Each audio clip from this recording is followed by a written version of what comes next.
শুক্রবার রাজধানীর বনানীতে একটি আন্তর্জাতিক অ্যাক্সেসরিজ ব্র্যান্ডের নতুন শোরুম উদ্বোধনে প্রধান অতিথি হিসেবে যোগ দেন শাকিব খান। আয়োজনে তার অল্প সময়ের উপস্থিতি মুহূর্তে ভাইরাল হয়ে যায় সামাজিক মাধ্যমে। শোরুমের শাটার ধীরে ধীরে উপরে উঠতে দেখা যায়। অন্য প্রান্তে দাঁড়িয়ে আছেন ঢালিউড কিং নিজে। মুহূর্তেই উল্লাসে ফেটে পড়ে জনতা, কিন্তু ভিড়ের ভেতর থেকেও অনেকের চোখ আটকে যায় এক জায়গায়, শাকিবের ড্রেস। কালো জ্যাকেট আর মানানসই সানগ্লাসে একদম সিনেমেটিক লুকে হাজির হন শাকিব খান। তার এই নতুন গোফওয়ালা স্টাইল আর ফ্যাশনের পোশাক দেখে মুগ্ধ পথচারীরা। কেউ বলছেন, কিরে বাবা, বয়স খালি কমে, বাড়ে না। আরেকজন মন্তব্য করেছেন, বস। এমন অসংখ্য প্রতিক্রিয়ায় ভরে গেছে সোশ্যাল মিডিয়া।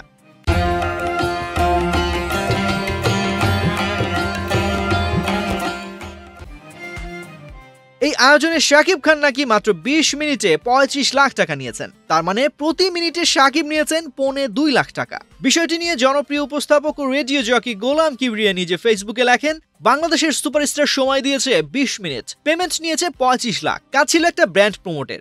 কোথাও সেই ব্র্যান্ডের নাম নেই ফেসবুকে, এমনকি সুপারস্টারের কোথাও ব্র্যান্ড ট্যাগ দেখিনি। সবাই আছে তার গোফাল লুক নিয়ে। ইন্টারেস্টিং, কোন এজেন্সি করেছে এই ইভেন্ট ম্যানেজমেন্ট?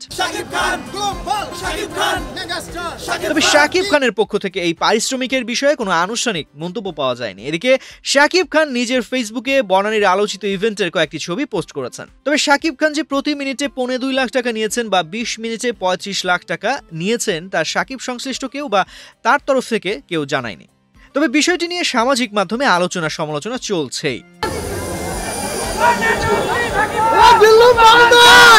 এইবার আসা যাক মেগাস্টার শাকিব খান যে পোশাক ও অ্যাক্সেসরিজ পরেছিলেন তার আনুমানিক মূল্য ছিল কত। চোখ রীতিমতো কপালে তোলার মতো। মেগাস্টার শাকিব বলে কথা, এক নজরে তার লুকের মোটামুটি খরচ দেখা যাক। অ্যাভিয়েটর সানগ্লাস 61,100 টাকা, হাই স্ট্রিট জ্যাকেট ও প্যান্ট 1,14,542 টাকা, জুতা প্রায় 1,18,499 টাকা।